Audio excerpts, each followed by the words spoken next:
You are listening to the Overcome Pornography for Good podcast, episode 88, Research on Addiction with Ryan Hewitt. Welcome to the Overcome Pornography for Good podcast, where we take a research-based, trauma-informed, and results-focused approach to quitting porn.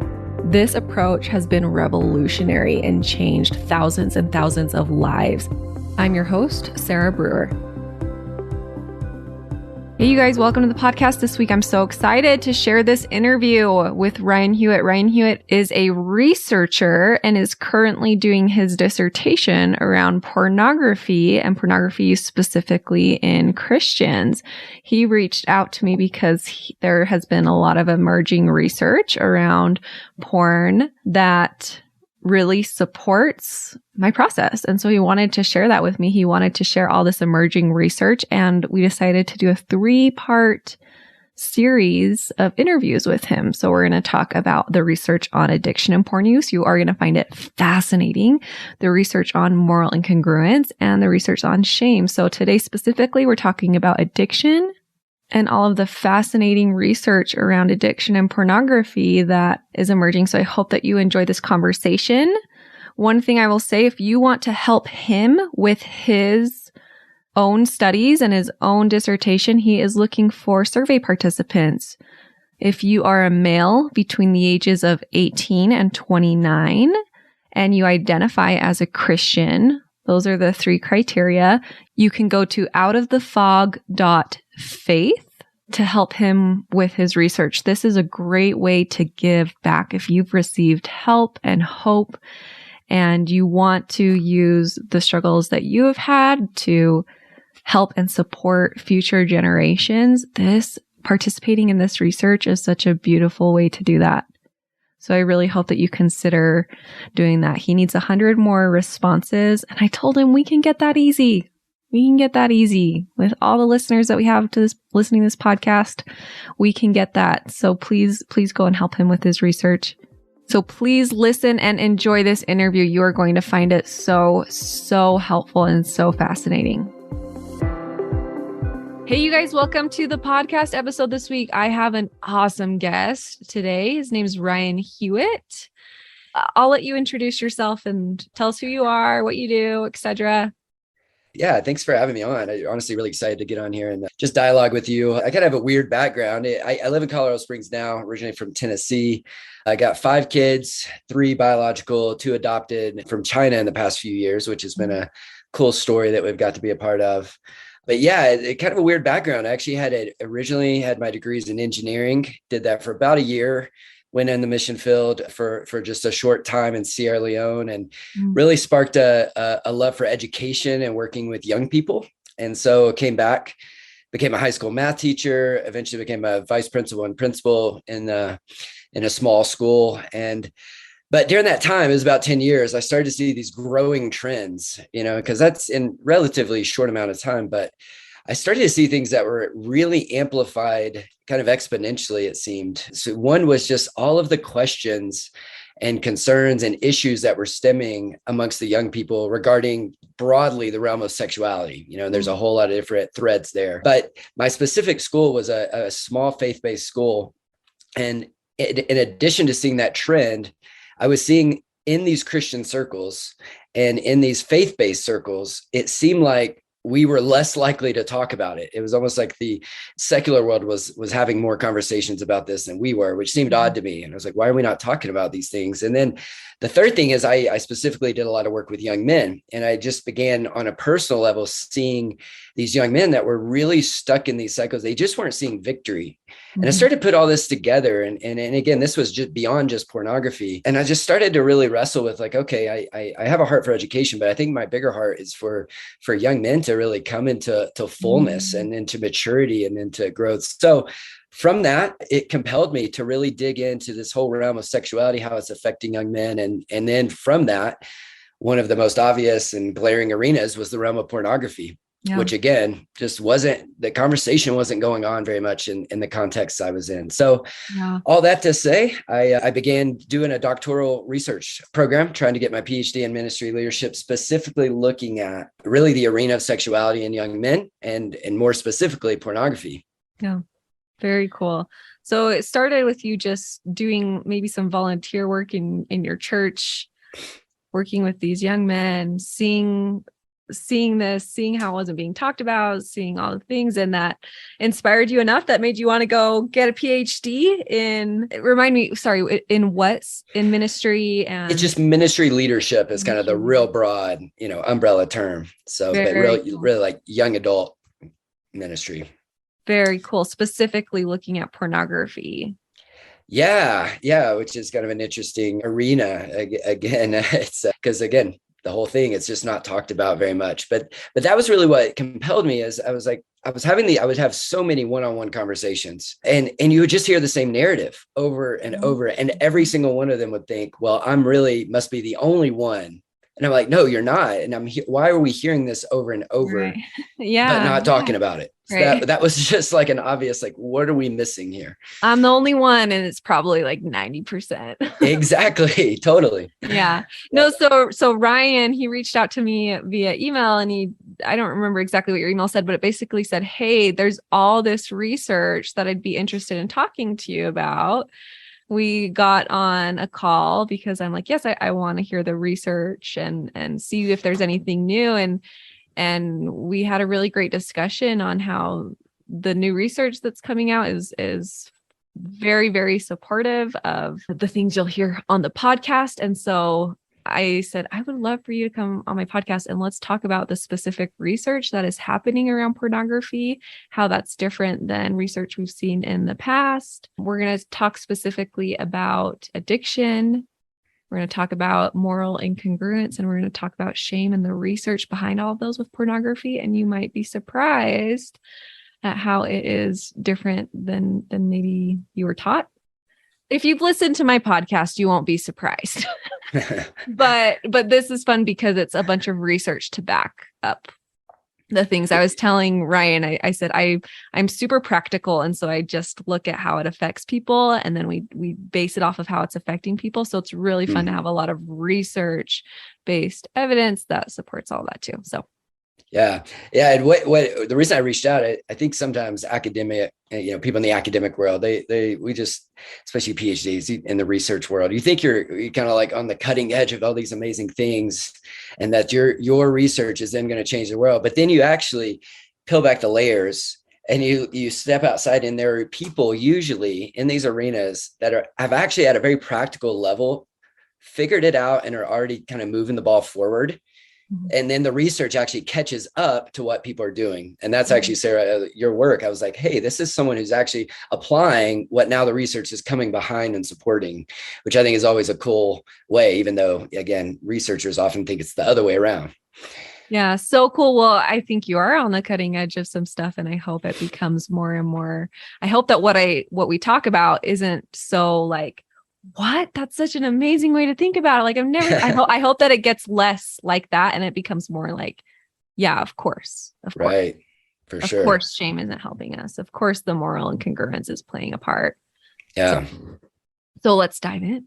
Yeah. So the specific topic that I'm looking at, I kind of describe it this way. It's what is the intersection of pornography, this phenomenon, pornography with faith, psychology, what's going on internally, and moral conviction. So kind of this morality. So there's kind of this weird convergence, and we'll get into it. But I think I noted part of what drew me to the research was I was hearing this common narrative. And in faith-based contexts, the common narrative you hear when it comes to pornography, at least one-on-one, again, maybe not in the group context as much, but is this addictive terminology. It's this addictive language. Mm-hmm. So when I speak to small groups, so I do both large groups, but also a lot of small groups. When I'm in a more intimate group and people are more willing to be honest, I'll ask them, how many would say at some point you've been addicted? And almost every hand goes up almost every time, and again, maybe it's now or in the past, but whatever. Is the point is they classify themselves as addicted. Mm-hmm. And that addiction language, the research is showing has been growing. And again, a lot of my research is looking at faith-based contexts. Mm-hmm. And so that addiction language has been growing. But what's interesting is there's still this wide contention in the academic clinical fields of like, wait a second, is pornography and broader kind of sexual activity, are those truly addictive or not? Yeah. Right. Like I've heard sides like porn is as addictive as meth. And then on the other side, like, no, like porn is not addictive at all. It's very, very right. So different. Right. And kind of where I land, it's, I do think there are studies that show the pornography is triggering something in the brain that would mirror, whether drug use or whatever. But I always say, and I think you've used the example of sugar. So does sugar. So do other things. But just because you enjoy some sugar, like, and oh man, I'd really like that, I'm craving that, it doesn't mean I'm addicted. But because there's something similar, we throw on the addiction terminology, and it's become really normalized to use that word addiction. And I think, as you've pointed out, there's actually a lot of dangers to that. And so what they've actually done in the academic field is now they're starting to clarify and starting to delineate truly what would be classified as a diagnosed addiction versus, in faith-based context, what's more common is what they call perceived addiction. So it's kind of like, whether we can diagnose it or not, someone perceives themselves as addicted. And that's a telltale sign of some deeper things going on. And so that perceived addiction has really been on the rise in recent decades. And what they started to find was it's really on the rise with those who have a strong moral belief or kind of a moral foundation that says, I think this is wrong, and yet I'm still doing it. And so that was kind of what began to stir up that moral, what we'll talk about eventually, moral incongruence, is people are feeling and believing they're addicted. But here's what's interesting. They would run studies and they would find that if people were maybe had a religious background or a strong moral conviction, they're way more likely to consider themselves as addicted, even at lesser rates of usage, than someone who had less moral conviction. I was just talking to someone this last weekend. I went to this event, and there was a group of therapists that I donate to their organization quite a bit. So I was talking to them anyways. We were talking about pornography, and she said, I have one client who maybe views twice a year and just calls himself addicted. Right. and she's like, I don't feel like it's my place to be like, stop, that's ridiculous. Right. I have to help him through that. But yeah, some people, they view twice a year and they call themselves addicted, and that's not uncommon. Yeah, absolutely. You're right on it. And that's so they're starting to dig in a little bit. And this was one of the things we discussed last time that I think is really fascinating. So you kind of scale way out. The World Health Organization, we understand that's kind of like a major player in understanding, all the diagnoses and health issues around the world. So they have what's called the International Classification of Diseases. It's kind of the go-to seminal work textbook for all diagnoses. So they just released their 11th edition this year in January. And so a couple big in this arena, a couple of the big advancements was, for the first time ever, they adopted what they called compulsive sexual behavior disorder. So it's kind of CSBD, compulsive sexual behavior disorder. So a couple important things. They included it not as an addictive disorder. So there's a whole list that you go in there. It's crazy. All the types of addictions, crazy things. Like I was looking at bath salts. You can actually be clinically diagnosed as addicted to bath salts. Like the TV show My Strange Addiction. Oh yeah, I guess so. Yeah, and you're like, wait a second. So all these addictions. So there's a whole addiction section. But they said no. We aren't going to actually include sexual addiction, sexual behavior disorder, as an addictive disorder. Instead, it fits better in the criteria for an impulse control disorder. Okay. And you're like, oh, that's quite different. So what they're saying is we don't have enough research to say that this actually fits the classification for addiction. Yeah. So that was number one that I thought was pretty fascinating. And I'm just going to say something really quick is because a lot of people, they have read some of the research that says it is super addictive and here's how we know. And I just want to remind you that there is good research and there's kind of bad research, and you can probably talk more. You can talk more about that, but let's be careful to really, the one thing I learned from my statistics class in college is to not just trust statistics. Yeah. You can't just trust what you read. And so even though you may have read studies in the past that maybe say, yes, it totally is as addictive as heroin or whatever, it's also important to look at this other side, which this is the World Health Organization. They're saying we don't quite have enough research to say that. There's good research, and there's research that is really shame-based and kind of has an agenda. So anyway. Yeah, I mean, it's a very good point. And I didn't even bring this up last time, but similarly, there's the APA version, which is called the DSM-5. And I can't even actually remember the diagnostic something, but that's like their big one. Quite a bit. Yeah. Okay. So you know that one. So that one, they haven't included it at all. So even the ICD has moved further, and they cited the lack of empirical evidence to say that we can actually include this. So, and I think that's the problem is there are kind of going back to what we originally said, does it trigger things in the brain that could mirror or does mirror similar mechanisms that a drug or sugar and those things would? Yeah. Okay. So it's a dopamine, right? Like there's all the neurological things, but there's a far leap between saying because of that, therefore it's the same type of it's at the same addictive level as these other things. Yeah. And so that's the big jump in logic. And it's kind of that they're saying there's not enough there. Yes, there's some initial stuff, but we can't make that far jump. Yeah. And that doesn't mean, like what you're saying, that doesn't mean it's not compulsive. It definitely feels compulsive. That doesn't mean you might not feel out of control sometimes. Totally. But the reason that you feel that way is not because it's like you're broken now and your brain is just addicted and there's nothing you can do because you're stuck in an addiction.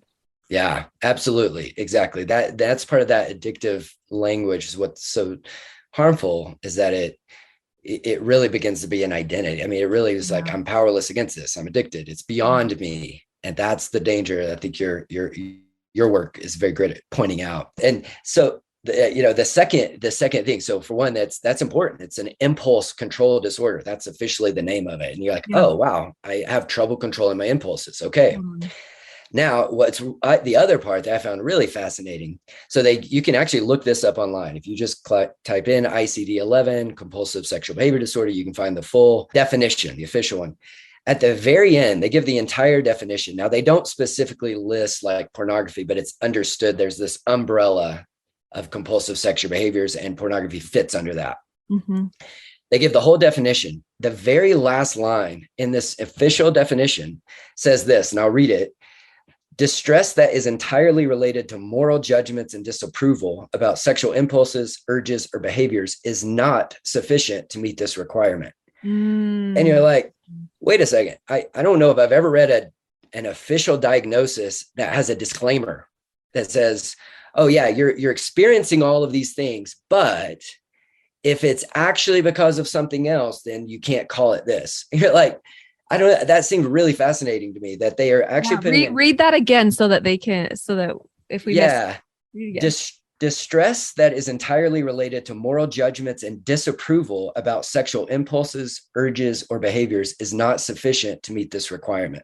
That is fascinating. And it shows how prevalent it is that they would put a disclaimer there. Exactly. Yeah. For them to say there is at least a very significant number of individuals that are experiencing distress or perceived addiction from the porn use, but it's rooted in that moral tension. I disapprove of this. I'm stuck in this, rather than actual addictive patterns was incredibly fascinating to me that they would actually include it. Yeah. So what they're saying here basically is like we were saying earlier, there might be some people who are so distressed about viewing porn twice a year. And that distress about those impulses, urges, behaviors, that distress does not meet the requirement of it being a compulsive sexual behavior disorder. Exactly. Yep. So you can experience that distress, and that doesn't mean that you would be labeled under this compulsive sexual behavior disorder. Exactly. Yeah. Yeah. And it kind of fits that just because you're experiencing it doesn't mean you're, quote, addicted, as many would just kind of throw out there, or that you actually fit this official diagnosis. So they're recognizing that for a large majority, there's a distress that's just tied to this internal battle, this internal struggle, rather than these external kind of out of control factors. Yeah. Okay. So in summary, and chime in here, but in summary, the ICD-11 definition from this year is not classifying porn use as an addiction. It's classifying it under compulsive sexual behavior disorder. Yeah. It means that we don't have enough research to say it's an addiction. And let me just say, like, I've had clients too, when I talk to them about this, in their mind, they're like, oh my gosh, this actually makes sense because my sister is actually really addicted to drugs. She's really addicted to drugs. And my life is so different than her life. But I've been calling this an addiction almost as if it's the same as hers. And maybe it's not. Mm-hmm. Yeah. I think you're on it. And in a weird way, I mean, it's almost, diminishing of people that because there are true addictions. Again, what I'm not saying is all addiction is not a real thing. It's like, no, we just have to be cautious of, because we feel an impulse for something, that we label it as an addiction. That's a very far leap. And the research is saying, no, there's a lot of people that are going that road, and there's dangers down that road. So let's slow down. Let's stop. Let's look at the data and recognize that not every impulse means an addiction. Yeah. And of course, we're not saying there is compulsive use, and it can be really damaging to your life, and it can really hurt things.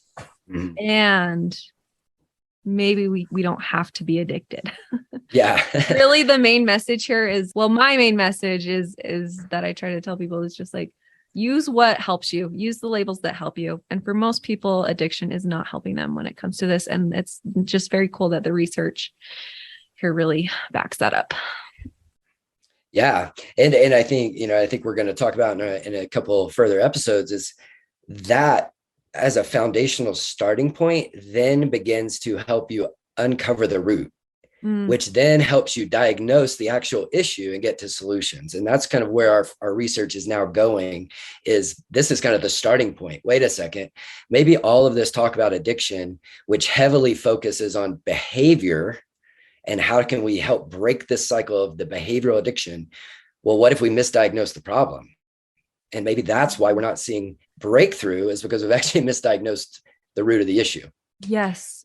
Well, and I mentioned this too when we chatted a few weeks ago, but in my sphere, like my religious upbringing sphere, they have addiction recovery groups. And so many people have been sent, who struggle with porn, have been sent to these addiction recovery groups, but they don't ever help. And I've heard that over and over and over and over and over again from clients. Even like clients who have had experiences with their father, their father saying to them, I've gone for, it just doesn't really work. Addiction recovery doesn't really work for this. And then I was talking to a buddy too, who is a therapist, and they said, it's almost like trying to treat, and I don't know if this is a great example, but this is just what they said. It's almost like trying to treat the flu with chemo. It's just not going to work because that's not like, we're addressing the wrong thing, which is what I'm hearing you say. And maybe that's wrong to maybe that's not helpful for some of my listeners to think of it as a cold instead of chemo, or whatever the thing is. And maybe we're just using the wrong tools because it's not actually addiction. Right. Exactly. Yeah. Just at the root of it, we've kind of misdiagnosed, or we've assumed it's a certain root. Yeah. Whereas the research now is saying, hey, actually for a vast majority, there might be a different root. So let's understand it so that we can help people. Yeah. Very cool. Okay. And in the next episode, we're going to talk a little bit more. You said this line, it says distress that is entirely related to moral judgments and disapproval about sexual impulses, urges, or behavior is not sufficient to meet this requirement. We're going to talk about that a little bit more, which you call moral incongruence. Is that correct? It is. Yeah. Not my term. It's an academic term. I'll give credit there to them. But that's what I'm studying. Yeah. Okay. So we are going to talk about the research around moral incongruence in the next episode. It's going to be awesome. I want to invite you to come and listen to my free class, How to Overcome Pornography for Good Without Using Willpower. We talk about how to stop giving into urges without pure willpower or relying on phone filters so that you can actually stop wanting pornography. We talk about how to stop giving up after a few weeks or months. And spoiler alert, the answer isn't have more willpower. And then lastly, we talk about how to make a life without porn easily sustainable and permanent. If you're trying to quit porn, this class is a game changer. So you can go and sign up at sarahbrewer.com/masterclass, and it is totally free.